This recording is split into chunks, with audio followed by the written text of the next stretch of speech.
Hey guys, it's Ben with Ben's Viewfinder here, and I know I've been away for a while, but I am back. I did a big move, obviously, to Hawaii, if you've been following along, and I then got very sick. I got shingles, so I have been MIA for a while, and I apologize about that, but I am back. I'm actually getting ready to go back on the road, but I thought I'd do a couple of video casts this week and try to give you a little bit more knowledge before I take off on the road again. So, what we're discussing today is thermal noise, and you're probably may not be familiar with thermal noise is.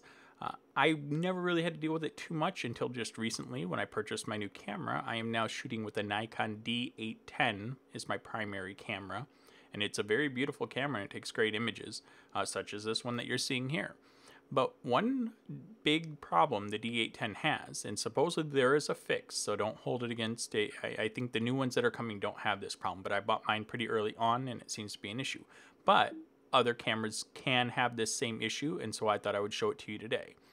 But what thermal noise basically is, to put it bluntly, is when heat seeps through your camera sensor onto your image, causing these weird pixels that make your image look bad, I guess is the best way to put it.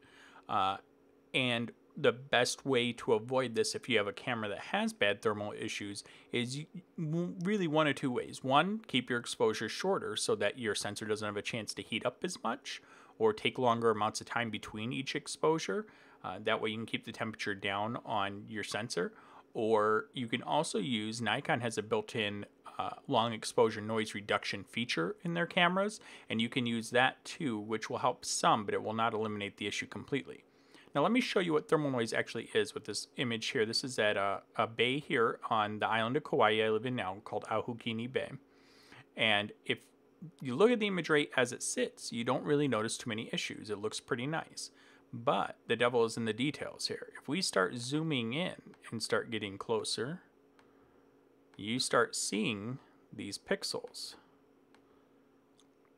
And these weird pixels that should not be here are due to what's called thermal noise. And as you can tell, this is at 400%, so a very small percentage of this photo, and it's very numerous. And this is probably after I've done a small amount of noise reduction on the image already and processing.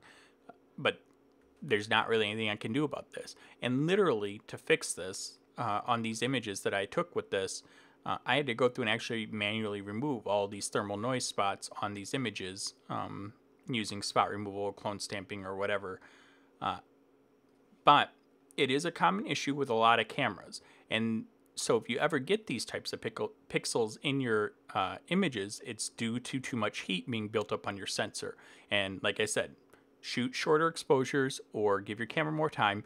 It really depends partially on the environment you live in too. Like I obviously live in a much warmer climate now. If you're shooting in the winter in Canada, your ambient temperature is going to be much cooler and be able to keep your sensor cooler than if you're shooting in Africa, in the Sudan, like so.